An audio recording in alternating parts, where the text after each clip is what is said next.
ಭಾರಿ ಮಳೆಗ ಗಡಿ ಜಿಲ್ಲೆ ಬೀದರ್ ಸಂಪೂರ್ಣವಾಗಿ ನಲುಗೋಗ್ಯದ ಅಂತ ಹೇಳ್ಬೋದು. ಜಿಲ್ಲೆಯ ಔರಾದ್ ತಾಲೂಕಿನಲ್ಲಿ ಸುಮಾರು ಒಂದಿಲ್ಲ ಎರಡಿಲ್ಲ 20ರಿಂದ 25 ಸೇತುವೆಗಳು ಜಲಾವೃತಗೊಂಡವು ಅಂತ ಹೇಳ್ಬೋದು. ನಾವೀಗ ಭಾಲ್ಕಿಯಿಂದ ಕಲಬುರಗಿ ಹೊಮ್ನಾವ ಸಂಪರ್ಕ ಕಲ್ಪಿಸುವ ದಾಡಗಿ ಸೇತುವೆ ಮೇಲಿದ್ದೇವೆ. ಇದು ಕೂಡ ಜಲಾವೃತಗೊಂಡು ನೋಡ್ಬೋದು. ನೀವು ಸತತವಾಗಿ ಸುರಿಯುತ್ತಿರುವ ಮಳೆಯಿಂದ ನಿಜಕ್ಕೂ ಜನಜೀವನ ಸಂಪೂರ್ಣವಾಗಿ ಅಸ್ತವ್ಯಸ್ತ ಆಗಿದೆ ಅಂತ ಹೇಳ್ಬೋದು. ಈಗಾಗಲೇ ಜಿಲ್ಲಾಡಳಿತ ಜಿಲ್ಲಾದ್ಯಂತ ಸ್ಕೂಲ್ ಕಾಲೇಜುಗಳಿಗೆ ರಜೆ ಘೋಷಣೆ ಮಾಡಿದ್ದಾರೆ. ಆದರೂ ರೈತರು ಮಾತ್ರ ಕಣ್ಣೀರು ಹಾಕಂತ ಪರಿಸ್ಥಿತಿ ನಿರ್ಮಾಣ ಆಗಿದೆ. ರೈತರು ಬೆಳೆದಂಥ ಎಲ್ಲ ಬೆಳೆಗಳಿಗೂ ಜಲಾವೃತಗೊಂಡವ ನೋಡ್ಬೋದು. ನೀವು ಯಾವುದು ಕೆರೆ ಯಾವುದು ರೈತರ ಜಮೀನು ಅಂತೇಳಿ ಟೋಟಲಿ ಗೊತ್ತಾಗ್ತಾ ಇಲ್ಲ. ಅಷ್ಟರ ಮಟ್ಟಿಗೆ ಮಳೆ ರಾಯನ ಆರ್ಭಟಕ್ಕೆ ರೈತರು ನಲ್ಗೋಗಿದ್ದಾರೆ. ಇದು ಭಾಲ್ಕಿಯಿಂದ ಕಲಬುರಗಿ ಗುಲ್ಬರ್ಗ ಸಂಪರ್ಕ ಕಲ್ಪಿಸುವಂಥ ರಸ್ತೆ ಅಂತ ಹೇಳ್ಬೋದು. ದಾಡಗಿ ಸೇತುವೆ ಅಂತ ಹೇಳ್ತಾರೆ. ಸಂಪೂರ್ಣವಾಗಿ ಸೇತುವೆ ಜಲಾವೃತಗೊಂಡದ. ಆ ಸೈಡ್ ನೋಡ್ಬೋದು ಸಾಕಷ್ಟು ಜನ ಅಂದರೆ ಪೊಲೀಸರು ಈಗಾಗಲೇ ಮುಂಜಾಗ್ರತಾ ಕ್ರಮವಾಗಿ ಪ್ರಯಾಣಿಕರನ್ನ ಸಾರ್ವಜನಿಕರನ್ನ ಆ ನದಿ ಆಚೆ ಸೈಡ್ ನಿಲ್ಲಿಸಿದ್ದಾರೆ. ನೋಡ್ಬೋದು ನದಿ ಒಳಗಡೆ ಇದ್ದಂಥ ದೊಡ್ಡ ಪ್ರಮಾಣದ ದೇವಸ್ಥಾನ ಕೂಡ ಮುಳುಗು ಹೋಗ್ಯದ ಅಂತ ಹೇಳ್ಬೋದು. ಹೀಗಾಗಿ ಮಳೆಯ ಆರ್ಭಟಕ್ಕೆ ಈಗಾಗಲೇ ಭಾಲ್ಕಿ ತಾಲೂಕಿನ ಇಂಚೂರು ಸೇತುವೆ ಇರ್ಬೋದು, ಔರಾದ್ ತಾಲೂಕಿನ ಸಾಕಷ್ಟು ಚಿಮ್ಮೆಗಾಂವ್ ಸೇರಿದಂತೆ ಹಲವು ಸೇತುವೆಗಳು ಜಲಾವೃತಗೊಂಡವು ಅಂತ ಹೇಳ್ಬೋದು. ರಸ್ತೆ ಸಂಪರ್ಕ ಕಡಿತಗೊಂಡವು ಅಂತ ಹೇಳ್ಬೋದು.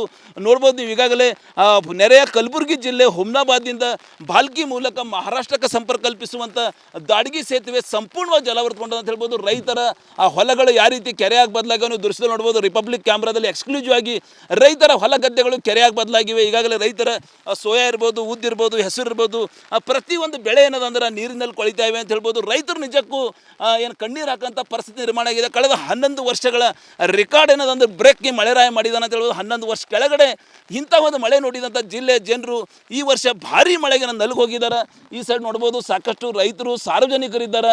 ಆದ್ರೆ ಈಗಾಗಲೇ ತುರ್ತಾಗಿ ಈಗಾಗಲೇ ನೆರೆಯ ಹುಮ್ನಾಬಾದ್ ಇರ್ಬೋದು, ಕಲಬುರಗಿ ಇರ್ಬೋದು ಹೋಗಬೇಕಾದವರಿಗೆ ಈ ಸೈಡ್ ಕೂಡ ಪೊಲೀಸರು ನಿಲ್ಲಿಸಿದ್ದಾರೆ. ಭಾರಿ ಮಳೆಗೆ ನಿಜಕ್ಕೂ ಗಡಿ ಜಿಲ್ಲೆ ಬೀದರ್ ಸಂಪೂರ್ಣವಾಗಿ ನಲುಗೋಗ್ಯದ ಅಂತ ಹೇಳ್ಬೋದು. ಹಲವು ಸೇತುವೆಗಳು ಕೊಚ್ಕೊಂಡು ಹೋಗಿವೆ. ಈಗಲ್ಲ ಕಮಲ್ನಗರ್ ತಾಲೂಕಿನ ಹಲವು ಸೇತುವೆಗಳು ರಸ್ತೆಗಳೇನದಂದ್ರೆ ಕೊಚ್ಕೊಂಡು ಹೋಗಿವೆ ಅಂತ ಹೇಳ್ಬೋದು. ಏನ್ರಿ ಮಳೆ ಭಾಳ ಹಲವಾರು ವರ್ಷಗಳ ಹಿಂದಿನಿಂದ ಈಗ ಮಳೆ ಬಂದಿದೆ. ಈ ಮಳೆ ಭಾಳ ಅತಿವೃಷ್ಟಿಯಾಗಿದೆ. ಇದರಿಂದ ಸೋಯಾ ಬೆಳೆ ಹೋಗಿದೆ, ಉದ್ದ ಹೆಸರು ಎಲ್ಲ ತೊಗರಿ ಬೆಳೆ ಹಾನಿಯಾಗಿದೆ. ಹಳ್ಳಿ ಊರದಲ್ಲಿರ್ತಕ್ಕಂಥ ಅನೇಕ ಏನು ಕಚ್ಚಾ ಮನೆಗಳಿದ್ದವು ಮನೆಗಳೆಲ್ಲ ಬೀಳ್ತಕ್ಕಂಥ ಪರಿಸ್ಥಿತಿ. ಟೋಟಲಿ ದಾಡಗಿ ಏನು ಸೇತುವೆ ಇದೆ, ಎಷ್ಟು ಪ್ರಮುಖ ಸೇತುವೆ ಇದೆ, ಯಾವ್ಯಾವ ಊರುಗಳು ಬರ್ತಾವೆ ಹುಮ್ನಾಬಾದ್ ಸೇರಿದಂತೆ ಗುಲ್ಬರ್ಗ? ಇದು ಕರ್ನಾಟಕದಿಂದ ಮಹಾರಾಷ್ಟ್ರದಿಂದ ಕರ್ನಾಟಕಕ್ಕೆ ಹೋಗ್ಲಿಕ್ಕೆ ಇದು ಮುಖ್ಯ ಸೇತುವೆ ಇದೆ. ಭಾಲ್ಕಿ ಕಟ್ಟಕಡೆ ತಾಲೂಕು ಇದು ಮಹಾರಾಷ್ಟ್ರ. ಇದು ಸಂಪೂರ್ಣ ಬಂದ್. ಟೋಟಲಿ ದಾಡಗಿ ಸೇತುವೆ ಬಂದಾಗಿದೆ. ಎಲ್ಲ ಹೊಲಗಳೆಲ್ಲ ಕೆರೆಯಾಗವೆ. ಏನಾಗಿದ್ರಿ ಮಳೆ ದಬಾಸ್ ಬೀಳತ್ತದ, ಮಳೆ ಬಿದ್ದಿದ ಎಲ್ಲ ಲಕ್ಷಣ ಆಯ್ತದ.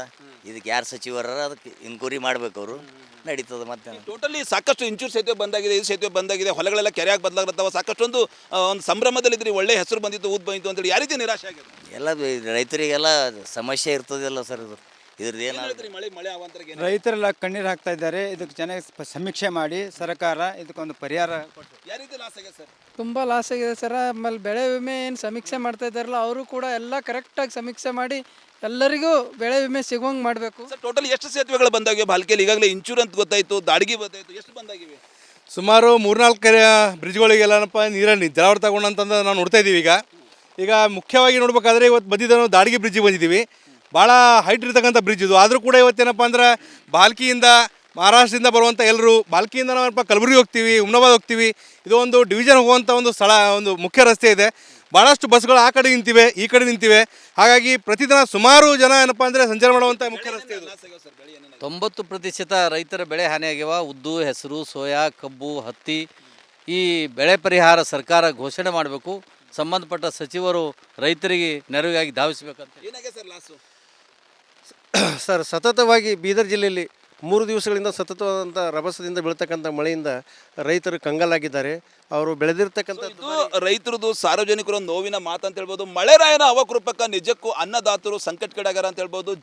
ಜನಜೀವನ ಅಸ್ತವ್ಯಸ್ತ ಆಗ್ಯದ ಅಂತ ಹೇಳ್ಬೋದು. ಸ್ಕೂಲ್ ಕಾಲೇಜುಗಳಿಗೆ ರಜೆ ಘೋಷಣೆ ಮಾಡಿದ್ದಾರೆ. ಆದ್ರೆ ಏನು ಈಗಾಗಲೇ ಪ್ರಯಾಣಿಕರು ನೆರೆ ತೆಲಂಗಾಣ, ಮಹಾರಾಷ್ಟ್ರ, ಕರ್ನಾಟಕ ಏನು ದಿನ ಬೆಳಗಾದ್ರೂ ಓಡಾಡ್ತಾರೆ. ಎಲ್ಲೋ ಒಂದು ಕಡೆ ದಾಡಗಿ ಸೇತುವೆ ಸೇರಿದಂತೆ ಹಲವು ಸೇತುವೆಗಳು ಜಲಾವೃತಗೊಂಡ ಹಿನ್ನೆಲೆಯಲ್ಲಿ ಸಾರ್ವಜನಿಕರು ಪ್ರಯಾಣಿಕರು ಸಂಕಟಕ್ಕೀಡಾಗ್ಯಾರ ಅಂತ ಹೇಳ್ಬೋದು. ಈಗಲಾದರೂ ಸರ್ಕಾರ, ಸಚಿವರು, ಸಂಬಂಧಪಟ್ಟವರು, ಜನಪ್ರತಿನಿಧಿಗಳು ಜನರ ನೆರವಿಗೆ ಬರ್ತಾರ. ಕ್ಯಾಮ್ರಾ ಪರ್ಸನ್ ಭಾರತ್ ಜೊತೆ ನಾನು ಮಲ್ಲಿಕಾರ್ಜುನ್ ಮರ್ಕಲ, ರಿಪಬ್ಲಿಕ್ ಕನ್ನಡ, ಬೀದರ್. ಭಾರಿ ಮಳೆಗ ಗಡಿ ಜಿಲ್ಲೆ ಬೀದರ್ ಸಂಪೂರ್ಣವಾಗಿ ನಲುಗೋಗಿದೆ ಅಂತ ಹೇಳ್ಬೋದು. ಜಿಲ್ಲೆಯ ಔರಾದ್ ತಾಲೂಕಿನಲ್ಲಿ ಸುಮಾರು ಒಂದಿಲ್ಲ ಎರಡಿಲ್ಲ 20ರಿಂದ 25 ಸೇತುವೆಗಳು ಜಲವರ್ತ್ಕೊಂಡವು ಅಂತ ಹೇಳ್ಬೋದು. ನಾವೀಗ ಭಾಲ್ಕಿಯಿಂದ ಕಲಬುರಗಿ ಹೊಮ್ನಾವ ಸಂಪರ್ಕ ಕಲ್ಪಿಸುವ ದಾಡಿಗೆ ಸೇತುವೆ ಮೇಲಿದ್ದೇವೆ. ಇದು ಕೂಡ ಜಲವರ್ತ್ಕೊಂಡು ನೋಡ್ಬೋದು. ನೀವು ಸತತವಾಗಿ ಸುರಿಯುತ್ತಿರುವ ಮಳೆಯಿಂದ ನಿಜಕ್ಕೂ ಜನಜೀವನ ಸಂಪೂರ್ಣವಾಗಿ ಅಸ್ತವ್ಯಸ್ತ ಆಗಿದೆ ಅಂತ ಹೇಳ್ಬೋದು. ಈಗಾಗಲೇ ಜಿಲ್ಲಾಡಳಿತ ಜಿಲ್ಲೆಯಾದ್ಯಂತ ಸ್ಕೂಲ್ ಕಾಲೇಜುಗಳಿಗೆ ರಜೆ ಘೋಷಣೆ ಮಾಡಿದ್ದಾರೆ. ಆದರೂ ರೈತರು ಮಾತ್ರ ಕಣ್ಣೀರು ಹಾಕಂತ ಪರಿಸ್ಥಿತಿ ನಿರ್ಮಾಣ ಆಗಿದೆ. ರೈತರು ಬೆಳೆದಂಥ ಎಲ್ಲ ಬೆಳೆಗಳಿಗೂ ಜಲವರ್ತ್ಕೊಂಡವ ನೋಡ್ಬೋದು. ನೀವು ಯಾವುದು ಕೆರೆ ಯಾವುದು ರೈತರ ಜಮೀನು ಅಂತೇಳಿ ಟೋಟಲಿ ಗೊತ್ತಾಗ್ತಾ ಇಲ್ಲ. ಅಷ್ಟರ ಮಟ್ಟಿಗೆ ಮಳೆ ರಾಯನ ಆರ್ಭಟಕ್ಕೆ ರೈತರು ನಲ್ಗೋಗಿದ್ದಾರೆ. ಇದು ಭಾಲ್ಕಿಯಿಂದ ಕಲಬುರಗಿ ಗುಲ್ಬರ್ಗಾ ಸಂಪರ್ಕ ಕಲ್ಪಿಸುವಂಥ ರಸ್ತೆ ಅಂತ ಹೇಳ್ಬೋದು. ದಾಡ್ಗಿ ಸೇತುವೆ ಅಂತ ಹೇಳ್ತಾರೆ. ಸಂಪೂರ್ಣವಾಗಿ ಸೇತುವೆ ಜಲಾವೃತಗೊಂಡದ. ಆ ಸೈಡ್ ನೋಡ್ಬೋದು ಸಾಕಷ್ಟು ಜನ ಅಂದ್ರೆ ಪೊಲೀಸರು ಈಗಾಗಲೇ ಮುಂಜಾಗ್ರತಾ ಕ್ರಮವಾಗಿ ಪ್ರಯಾಣಿಕರನ್ನ ಸಾರ್ವಜನಿಕರನ್ನ ಆ ನದಿ ಆಚೆ ಸೈಡ್ ನಿಲ್ಲಿಸಿದ್ದಾರೆ. ನೋಡ್ಬೋದು ನದಿ ಒಳಗಡೆ ಇದ್ದಂಥ ದೊಡ್ಡ ಪ್ರಮಾಣದ ದೇವಸ್ಥಾನ ಕೂಡ ಮುಳ್ಳು ಹೋಗ್ಯದ ಅಂತ ಹೇಳ್ಬೋದು. ಹೀಗಾಗಿ ಮಳೆಯ ಆರ್ಭಟಕ್ಕೆ ಈಗಾಗಲೇ ಭಾಲ್ಕಿ ತಾಲೂಕಿನ ಇಂಚೂರು ಸೇತುವೆ ಇರ್ಬೋದು, ಔರಾದ್ ತಾಲೂಕಿನ ಸಾಕಷ್ಟು ಚಿಮ್ಮೆಗಾಂವ್ ಸೇರಿದಂತೆ ಹಲವು ಸೇತುವೆಗಳು ಜಲಾವೃತಗೊಂಡವು ಅಂತ ಹೇಳ್ಬೋದು. ರಸ್ತೆ ಸಂಪರ್ಕ ಕಡಿತಗೊಂಡವು ಅಂತ ಹೇಳ್ಬೋದು. ನೋಡ್ಬೋದು ನೀವು ಈಗಾಗಲೇ ನೆರೆಯ ಕಲಬುರಗಿ ಜಿಲ್ಲೆ ಹುಮ್ನಾಬಾದ್ನಿಂದ ಭಾಲ್ಕಿ ಮೂಲಕ ಮಹಾರಾಷ್ಟ್ರಕ್ಕೆ ಸಂಪರ್ಕ ಕಲ್ಪಿಸುವಂಥ ದಾಡ್ಗಿ ಸೇತುವೆ ಸಂಪೂರ್ಣವಾಗಿ ಜಲಾವೃತಗೊಂಡವು ಅಂತ ಹೇಳ್ಬೋದು. ರೈತರ ಆ ಹೊಲಗಳು ಯಾವ ರೀತಿ ಕೆರೆಯಾಗಿ ಬದಲಾಗಿವೆ ನೀವು ದೃಶ್ಯದಲ್ಲಿ ನೋಡ್ಬೋದು. ರಿಪಬ್ಲಿಕ್ ಕ್ಯಾಮ್ರಾದಲ್ಲಿ ಎಕ್ಸ್ಕ್ಲೂಸಿವ್ ಆಗಿ ರೈತರ ಹೊಲ ಗದ್ದೆಗಳು ಕೆರೆಯಾಗಿ ಬದಲಾಗಿವೆ. ಈಗಾಗಲೇ ರೈತರ ಸೋಯಾ ಇರ್ಬೋದು, ಉದ್ದಿರ್ಬೋದು, ಹೆಸರು ಇರ್ಬೋದು, ಪ್ರತಿಯೊಂದು ಬೆಳೆ ಏನದಂದ್ರೆ ನೀರಿನಲ್ಲಿ ಕೊಳಿತಾ ಇವೆ ಅಂತ ಹೇಳ್ಬೋದು. ರೈತರು ನಿಜಕ್ಕೂ ಏನು ಕಣ್ಣೀರು ಹಾಕಂಥ ಪರಿಸ್ಥಿತಿ ನಿರ್ಮಾಣ ಆಗಿದೆ. ಕಳೆದ 11 ವರ್ಷಗಳ ರೆಕಾರ್ಡ್ ಏನದಂದ್ರೆ ಬ್ರೇಕ್ಗೆ ಮಳೆರಾಯ ಮಾಡಿದಾನೆ ಅಂತ ಹೇಳ್ಬೋದು. 11 ವರ್ಷ ಕೆಳಗಡೆ ಇಂಥ ಒಂದು ಮಳೆ ನೋಡಿದಂಥ ಜಿಲ್ಲೆಯ ಜನರು ಈ ವರ್ಷ ಭಾರಿ ಮಳೆಗೆ ನಲ್ಗೆ ಹೋಗಿದ್ದಾರೆ. ಈ ಸೈಡ್ ನೋಡ್ಬೋದು ಸಾಕಷ್ಟು ರೈತರು ಸಾರ್ವಜನಿಕರಿದ್ದಾರೆ. ಆದ್ರೆ ಈಗಾಗಲೇ ತುರ್ತಾಗಿ ಏನು ಈಗಾಗಲೇ ನೆರೆಯ ಹುಮ್ನಾಬಾದ್ ಇರ್ಬೋದು, ಕಲಬುರಗಿ ಇರ್ಬೋದು ಹೋಗಬೇಕಾದವರಿಗೆ ಈ ಸೈಡ್ ಕೂಡ ಪೊಲೀಸರು ನಿಲ್ಲಿಸಿದ್ದಾರೆ. ಭಾರಿ ಮಳೆಗೆ ನಿಜಕ್ಕೂ ಗಡಿ ಜಿಲ್ಲೆ ಬೀದರ್ ಸಂಪೂರ್ಣವಾಗಿ ನಲ್ಗೆ ಹೋಗ್ಯದ ಅಂತ ಹೇಳ್ಬೋದು. ಹಲವು ಸೇತುವೆಗಳು ಕೊಚ್ಕೊಂಡು ಹೋಗಿವೆ. ಈಗಲ್ಲ ಕಮಲ್ ನಗರ್ ತಾಲೂಕಿನ ಹಲವು ಸೇತುವೆಗಳು ರಸ್ತೆಗಳೇನದಂದ್ರೆ ಕೊಚ್ಕೊಂಡು ಹೋಗಿವೆ ಅಂತ ಹೇಳ್ಬೋದು. ಏನ್ರಿ ಮಳೆ ಭಾಳ ಹಲವಾರು ವರ್ಷಗಳ ಹಿಂದಿನಿಂದ ಈಗ ಮಳೆ ಬಂದಿದೆ. ಈ ಮಳೆ ಭಾಳ ಅತಿವೃಷ್ಟಿಯಾಗಿದೆ. ಇದರಿಂದ ಸೋಯಾ ಬೆಳೆ ಹೋಗಿದೆ, ಉದ್ದ ಹೆಸರು ಎಲ್ಲ ತೊಗರಿ ಬೆಳೆ ಹಾನಿಯಾಗಿದೆ. ಹಳ್ಳಿ ಊರದಲ್ಲಿರ್ತಕ್ಕಂಥ ಅನೇಕ ಏನು ಕಚ್ಚಾ ಮನೆಗಳಿದ್ದವು ಮನೆಗಳೆಲ್ಲ ಬೀಳ್ತಕ್ಕಂಥ ಪರಿಸ್ಥಿತಿ. ಟೋಟಲಿ ದಾಡ್ಗಿ ಏನು ಸೇತುವೆ ಇದೆ, ಎಷ್ಟು ಪ್ರಮುಖ ಸೇತುವೆ ಇದೆ, ಯಾವ್ಯಾವ ಊರುಗಳು ಬರ್ತಾವೆ ಹುಮ್ನಾಬಾದ್ ಸೇರಿದಂತೆ ಗುಲ್ಬರ್ಗ? ಇದು ಕರ್ನಾಟಕದಿಂದ ಮಹಾರಾಷ್ಟ್ರದಿಂದ ಕರ್ನಾಟಕಕ್ಕೆ ಹೋಗ್ಲಿಕ್ಕೆ ಇದು ಮುಖ್ಯ ಸೇತುವೆ ಇದೆ. ಭಾಲ್ಕಿ ಕಟ್ಟಕಡೆ ತಾಲೂಕು ಇದು ಮಹಾರಾಷ್ಟ್ರ. ಇದು ಸಂಪೂರ್ಣ ಬಂದ್. ಟೋಟಲಿ ದಾಡ್ಗಿ ಸೇತುವೆ ಬಂದಾಗಿದೆ. ಎಲ್ಲ ಹೊಲಗಳೆಲ್ಲ ಕೆರೆಯಾಗವೆ. ಏನಾಗಿದ್ರಿ ಮಳೆ ದಬಾಸ್ ಬೀಳತ್ತದ, ಮಳೆ ಬಿದ್ದಿದ್ದು ಎಲ್ಲ ಲಕ್ಷಣ ಆಯ್ತದ. ಇದಕ್ಕೆ ಯಾರು ಸಚಿವರ ಅದಕ್ಕೆ ಇನ್ಕ್ವೈರಿ ಮಾಡ್ಬೇಕು, ಅವರು ನಡೀತದ. ಮತ್ತೆ ಟೋಟಲಿ ಸಾಕಷ್ಟು ಇಂಚೂರು ಸೇತುವೆ ಬಂದಾಗಿದೆ, ಇದು ಸೇತುವೆ ಬಂದಾಗಿದೆ, ಹೊಲಗಳೆಲ್ಲ ಕೆರೆಯಾಗಿ ಬದಲಾಗ್ತಾವ. ಸಾಕಷ್ಟೊಂದು ಒಂದು ಸಂಭ್ರಮದಲ್ಲಿದ್ರಿ, ಒಳ್ಳೆ ಹೆಸರು ಬಂದಿತ್ತು, ಊದ್ ಬಂದಿತ್ತು ಅಂತೇಳಿ. ಯಾವ ರೀತಿ ನಿರಾಶೆ ಆಗಿದೆ? ಎಲ್ಲ ರೈತರಿಗೆಲ್ಲ ಸಮಸ್ಯೆ ಇರ್ತದಲ್ಲ ಸರ್. ಇದ್ರದ್ದು ಏನಾದ್ರು ಮಳೆ ಅವಾಂತರಕ್ಕೆ ರೈತರೆಲ್ಲ ಕಣ್ಣೀರು ಹಾಕ್ತಾ ಇದ್ದಾರೆ. ಇದಕ್ಕೆ ಚೆನ್ನಾಗಿ ಸಮೀಕ್ಷೆ ಮಾಡಿ ಸರ್ಕಾರ ಇದಕ್ಕೊಂದು ಪರಿಹಾರ ಕೊಟ್ಟು. ಯಾವ ರೀತಿ ಲಾಸ್ ಆಗಿದೆ ಸರ್? ತುಂಬ ಲಾಸ್ ಆಗಿದೆ ಸರ್. ಆಮೇಲೆ ಬೆಳೆ ವಿಮೆ ಏನು ಸಮೀಕ್ಷೆ ಮಾಡ್ತಾ ಇದ್ದಾರಲ್ಲ ಅವರು ಕೂಡ ಎಲ್ಲ ಕರೆಕ್ಟಾಗಿ ಸಮೀಕ್ಷೆ ಮಾಡಿ ಎಲ್ಲರಿಗೂ ಬೆಳೆ ವಿಮೆ ಸಿಗುವಂಗೆ ಮಾಡಬೇಕು. ಸರ್ ಟೋಟಲ್ ಎಷ್ಟು ಸೇತುವೆಗಳು ಬಂದಾಗಿವೆ ಭಾಲ್ಕಿಯಲ್ಲಿ? ಈಗಾಗಲೇ ಇಂಚೂರು ಅಂತ ಗೊತ್ತಾಯಿತು, ದಾಡ್ಗಿ ಗೊತ್ತಾಯಿತು, ಎಷ್ಟು ಬಂದಾಗಿವೆ? ಸುಮಾರು 3-4 ಬ್ರಿಡ್ಜ್ಗಳಿಗೆಲ್ಲನಪ್ಪ ನೀರಲ್ಲಿ ಜಲಾವೃತ ತಗೊಂಡಂತಂದು ನಾವು ನೋಡ್ತಾ ಇದ್ದೀವಿ. ಈಗ ಮುಖ್ಯವಾಗಿ ನೋಡ್ಬೇಕಾದ್ರೆ ಇವತ್ತು ಬಂದಿದ್ದು ನಾವು ದಾಡ್ಗಿ ಬ್ರಿಡ್ಜಿಗೆ ಬಂದಿದ್ದೀವಿ. ಭಾಳ ಹೈಟ್ ಇರ್ತಕ್ಕಂಥ ಬ್ರಿಡ್ಜ್ ಇದು. ಆದರೂ ಕೂಡ ಇವತ್ತೇನಪ್ಪ ಅಂದ್ರೆ ಭಾಲ್ಕಿಯಿಂದ ಮಹಾರಾಷ್ಟ್ರದಿಂದ ಬರುವಂಥ ಎಲ್ಲರೂ ಭಾಲ್ಕಿಯಿಂದ ನಾವಪ್ಪ ಕಲಬುರಗಿ ಹೋಗ್ತೀವಿ, ಹುಮ್ನಾಬಾದ್ ಹೋಗ್ತೀವಿ. ಇದು ಒಂದು ಡಿವಿಷನ್ ಹೋಗುವಂಥ ಒಂದು ಸ್ಥಳ, ಒಂದು ಮುಖ್ಯ ರಸ್ತೆ ಇದೆ. ಭಾಳಷ್ಟು ಬಸ್ಗಳು ಆ ಕಡೆ ನಿಂತಿವೆ, ಈ ಕಡೆ ನಿಂತಿವೆ. ಹಾಗಾಗಿ ಪ್ರತಿದಿನ ಸುಮಾರು ಜನ ಏನಪ್ಪ ಅಂದರೆ ಸಂಚಾರ ಮಾಡುವಂಥ ಮುಖ್ಯ ರಸ್ತೆ ಇದು.